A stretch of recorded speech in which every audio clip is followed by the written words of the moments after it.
After you have your final portrait printed out, once it's been rasterized so it has highlight shadows and those medium tones outlined, you're going to start by shading the back of it with a pencil. I would use a 6B pencil, so look at the little number that's on the end of it.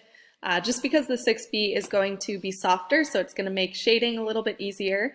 But when you're shading the back of the portrait, make sure that you're covering the entire page. If you do miss an area, it's going to make it a lot harder for your outline because then when you go to outline and trace it, you're going to miss out on that section.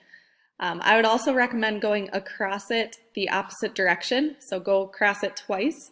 That way you can make sure that every area is covered and there's no gaps or spaces that the pencil maybe missed the first time around. But take your time shading that in.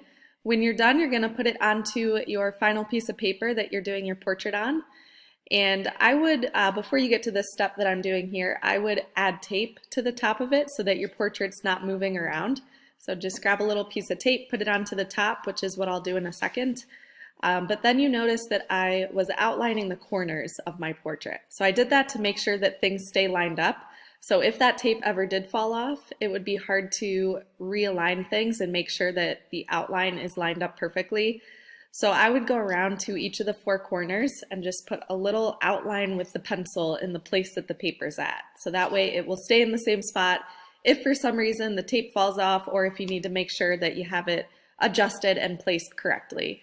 But afterwards I'm going across and I'm outlining each of these different areas. You'll obviously be using white paper instead of the black paper here that I'm outlining with, so it will show up a lot easier. But as you're tracing, it's transferring what you shaded on the back in pencil onto your piece of paper. So make sure that you outline every detail you can. I would start with all of the shadows, so outline all of those black areas first, move on to the gray and then the white sections last. But the more detail that you add, the better that end portrait will come out. So really look at the contour, just like the last project we did, and make sure that you're outlining the contour of every detail on that portrait. Look at all the highlights, all of the shadows, and that's going to give that extra detail to your end portrait or end result. So I'm going to skip forward a little bit, but again, as I'm clicking through this, you can see I get all of the details in the hair, all the details in the shirt. Every once in a while, lift that paper up, just double check that you have every area covered. You might miss some different sections as you're going because it's hard to see your pencil on that paper and see what you have outlined versus what you still need to outline. So again, keep checking, keep lifting that paper up so you can see which parts you might have missed and what you have to go back and outline.